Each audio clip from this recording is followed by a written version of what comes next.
Hello and welcome to the Tin Dog Podcast. Before I start discussing Planet of the Ood, I've got something I think you should hear. It's a sample taken from considerably later in the season, where the Doctor discusses the complex story arc of one of his former companions. Goodbye, Rose.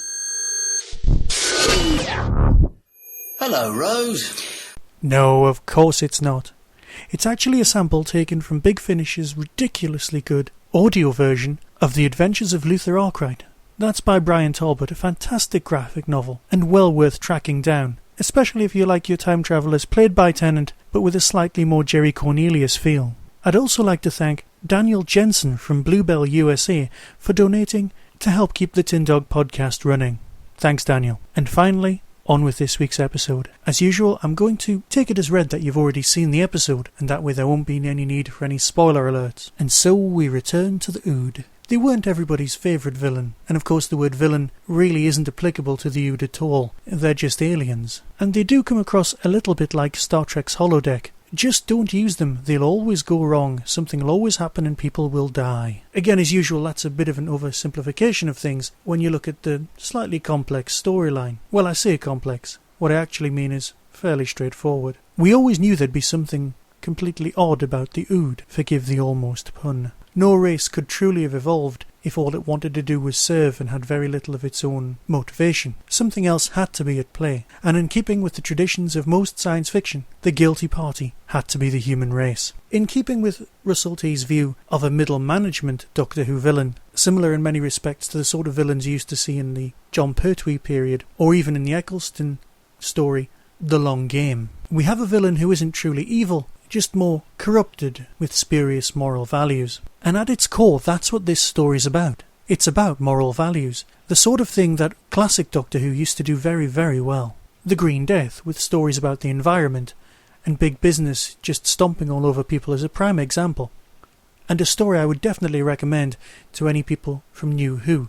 The effects may come across as a little bit ropey, but don't hold that against it. The story's available on DVD, so it should be quite easy to track down. We're really beginning to see the way that Donna balances the Doctor. She provides him with, admittedly a human, set of morals, but one that the Doctor can quickly refute. We don't have slaves. Who makes your clothes? It's a fantastic line, and one that will stay with a lot of people for a very long time. I wonder if it's a coincidence that BBC Three is also running a short documentary series on who exactly makes your clothes and the conditions of Far Eastern sweatshops, or is it just a pleasant thing to watch? Similarly, the solution of killing all of the Ood off doesn't just remind everyone of concentration camps, but even as the episode says, it's just like us killing off the cattle with the foot and mouth. Like I said, of course, it isn't a perfect story. If I was to be picky, and let's face it, we're Doctor Who fans, we're going to be a little bit picky. Creatures that would evolve to have their brains in their hands seems at best unlikely. Although the one thing that many other Doctor Who fans seem to have had issue with is that the human race has made it out into several galaxies in just 40,000 years. Given the sort of engines that science fiction vehicles have, I really don't have much of an issue with us making it that far out. The end of the story is nicely executed, but it does remind me of an old Roald Dahl Tales of the Unexpected, The Queen Jelly, where an unsuspecting gentleman is given royal jelly from a bee and eventually starts behaving very similar to one. I seem to remember Timothy West played the part on TV. Of course, the end of an episode brings me to a very, very popular conversation topic, which is foreshadowing, things which will appear later on. Now, the big one was the announcement by the Ood that the Doctor's song may end soon. Now, for a lot of people, that means he's going to regenerate. And we know that David Tennant can't play the part forever, which led me to think that perhaps he won't make it out of this series in one piece. but rest assured he's definitely recording the Christmas special right now. So at least we know he makes it all the way through to at least Christmas. Again, with the foreshadowing, we get another mentioning of the disappearance of the bees. Apparently it was Albert Einstein who first put forward the idea that if the bees disappear, there will be no pollination, and eventually mankind will die out within 4 years. An ideal way of getting rid of the human race. So that's definitely part of a larger story arc. Another potential story arc, which I for one hadn't noticed and was pointed out by James Lane in an email this week, was that Venus seems to have been mentioned twice. First, the planet, Donna's granddad was looking at it, and second, the goddess Venus. Perhaps it's a coincidence, perhaps not, we will find out very shortly. Of course, next week we get to find out all about the Atmos Company. But before I play the coming soon section of the show, I just wanted to say that this week marks the end of Paul and Seb's time with the WhoCast. They've worked tremendously hard over the years, providing us with the best Doctor Who podcast available. If you're not familiar with it, I suggest you track down the back catalogue. However, the WhoCast itself is not coming to an end. Here's Tony to explain. And there they go, walking hand in hand off into the sunset, bless them, into retirement, to grow marrows and take up knitting. They'll probably knit shawls. Seb will probably call his Liz. But fear not. Introducing the all-new power-boosted, open-ended WhoCast. With, well, more of the same. But with me, Tony. And me, Trevor. It's changed, my dear, and it seems not a moment has been prepared for. Oh. You had to go there, didn't you? You just had to go there. Oh, yes. Oh, yes. The new WhoCast coming in 5 days from Doctor Who Online. Just don't make me watch Warriors of the Deep again, please. A few weeks ago I played one of the tracks from the Who Mix website, and it was so popular that I've been listening out for something else that you might like. Well, here's a new version of the Doctor Who theme tune, very different from anything you might be expecting. It's kind of a bit thrash metal-y with a touch of Marilyn Manson. But either way, I'm sure you'll enjoy it. So first is the trailer for next week's show, followed by Destructor Tarantula by Destructor Tarantula. There won't be a Tin Dog podcast next week because I'm going to review both parts of the 2 parts on Tar and Story back to back. Be seeing you.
Doctor, and I'm bringing you back to Earth.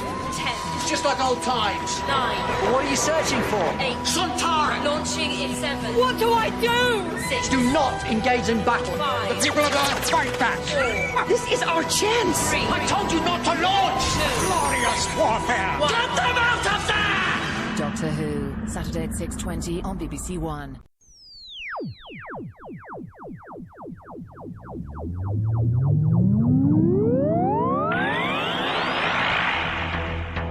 You have been listening to the Tin Dog Podcast. Doctor Who and its associated shows are all trademark of the BBC. No infringement is intended. Contact us at tin-dog@hotmail.co.uk.